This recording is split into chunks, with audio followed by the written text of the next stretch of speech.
It starts long before the narcissist is gone. It begins in childhood, not with praise but with pressure, not with affection but with expectation. The golden child is not chosen because they are loved more. They are chosen because they are useful.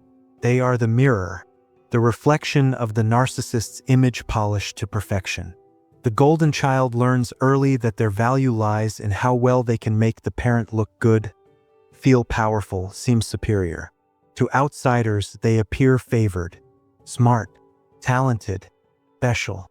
But behind the scenes, that specialness is conditional. If they perform well, they are praised. If they question, if they falter, if they show too much independence, the golden glow dims quickly. Because in a narcissistic system, love is never given.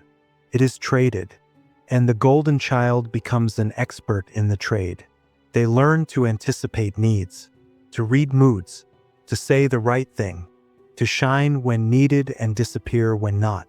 They grow into the role, not because they are spoiled, but because they are afraid.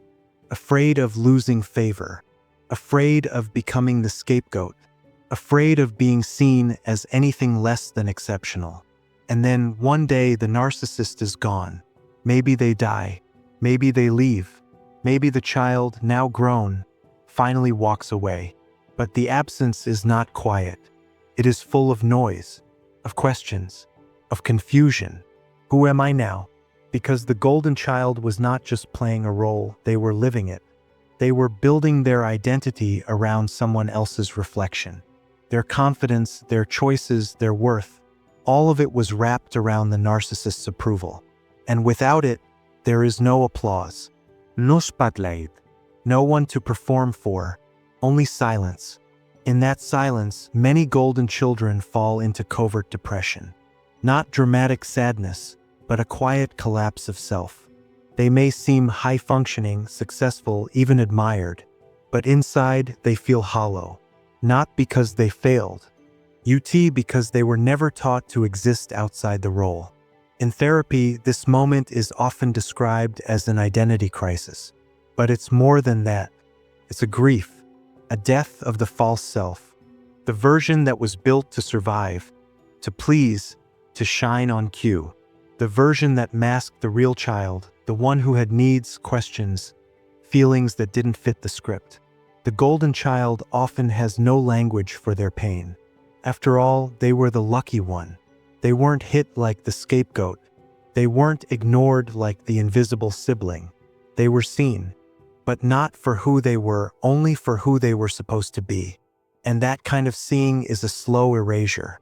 They grow up polished but disconnected. Capable but anxious, admired but emotionally underdeveloped.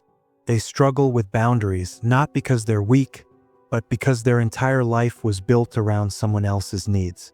They often become perfectionists, overachievers, caretakers, but not from joy, from fear. Fear that without the glow, they will cease to exist. When the narcissist is gone, the world shifts.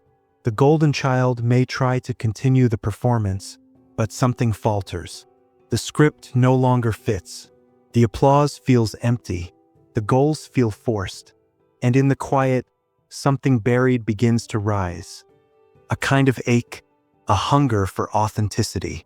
They start to question the life they built, the career they chose, the relationships they maintain. So much of it was shaped to please, to reflect, to protect the illusion. Now they want more, but they do not know what more looks like. They only know the mask, the stage, the echo. This is where the real work begins. Because the golden child does not just need healing. They need permission. Permission to unravel, to disappoint, to fail, to feel. All the things they were not allowed to do while orbiting the narcissist's world. Dr. Carol McBride, a therapist known for her work with adult children of narcissists, describes how golden children often struggle to trust themselves. Their instincts were constantly overwritten by the parents' agenda. Their emotions dismissed unless they served a purpose. So now, as adults, they doubt. They overthink. They seek validation not from narcissists, but from anyone who reminds them of that dynamic. and the cycle quietly continues. They may find themselves drawn to partners who need fixing, bosses who demand loyalty, friends who expect emotional labor without reciprocity. Because that's the language they learned. That is the shape love took. But not all golden children stay trapped. Some reach a point where the pain becomes louder than the performance, where the exhaustion outweighs the applause, where they begin tentatively to step off the stage. This step is not glamorous. It's raw, lonely, often misunderstood, because the world still sees them as successful, as lucky, as admired. But inside, they are dismantling decades of conditioning. They begin to explore who they are when they are not being watched. What do I want? What do I need? Who am I when no one is applauding? And the answers do not come quickly. Sometimes they come through therapy, sometimes through stillness, sometimes through heartbreak, because unlearning survival is its own kind of grief. As they shed the role, they begin to confront truths they had long avoided, about the narcissist, about their childhood, about themselves. They remember the subtle punishments, the cold silences, the way love was used as currency, and they start to name what happened. It was not love. It was control. It was not pride. It was performance. It was not safety. It was silence. These realizations hurt, but they also liberate, because once the truth is named, the healing can begin. Not the healing of becoming perfect, but the healing of becoming real. Real means messy, emotional, confused. It means having bad days, setting boundaries, saying no. It means letting go of the need to be the best, and instead learning how to be enough. Many golden children find that anger comes late. At first, they defend the narcissist. They rationalize. They did their best. They meant well. But over time, that defense begins to crack.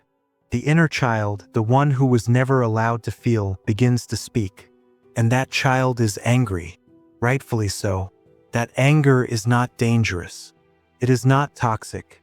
It is sacred. It is the fire that clears the way for truth. But the golden child was taught to fear anger, to suppress it, to replace it with achievement. So now, as adults, they must learn that anger is not the enemy. It is a compass, a boundary, a voice. In therapy, this often shows up as reparenting. The adult self begins to care for the inner child, to validate their feelings, to offer the safety that was never given. This process is slow, nonlinear, but it is powerful, because as the golden child begins to trust their feelings, they also begin to trust themselves. They stop seeking approval from people who cannot give it. They stop over-explaining. They stop performing. And in that space, something miraculous begins to happen.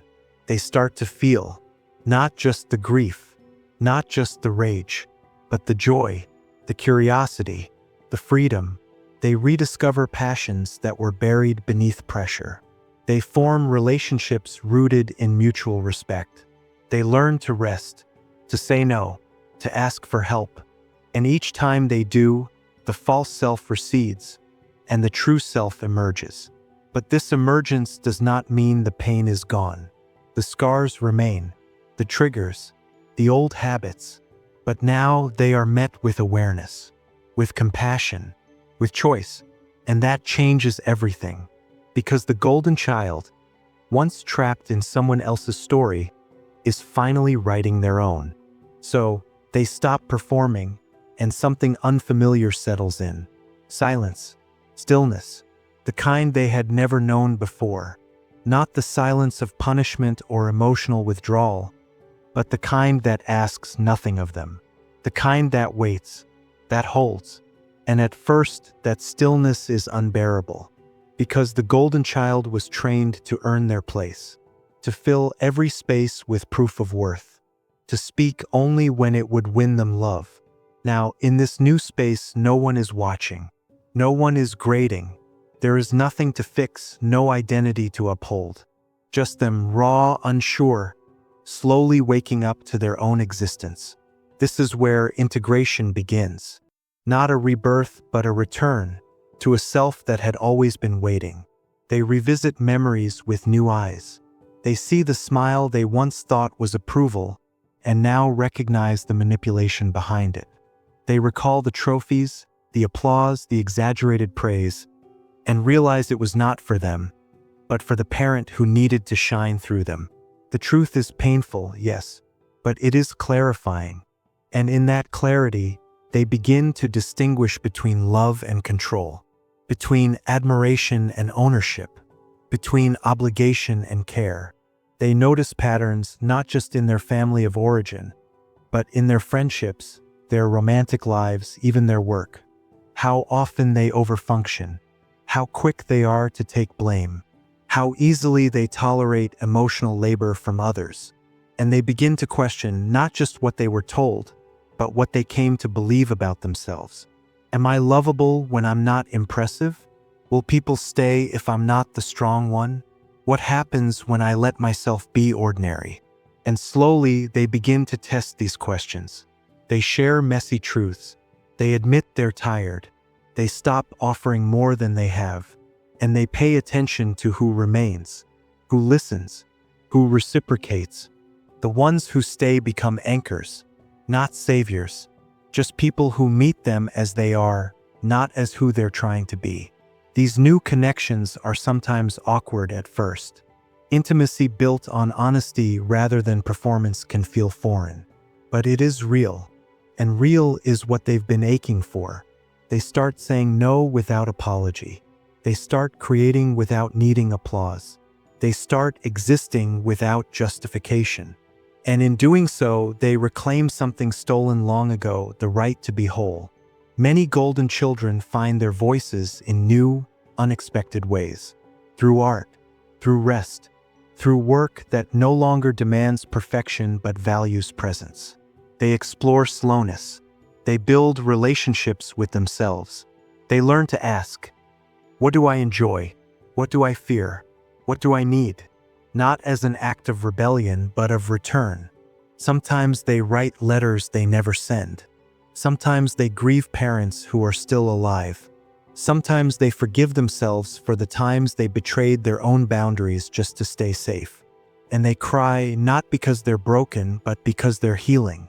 There is no final scene, no big declaration, just daily acts of truth, of choosing self over performance, of protecting peace over seeking approval, of honoring the child who had to be golden just to survive. Now, they don't have to be golden. They don't have to be anything but real. And that is enough. That has always been enough.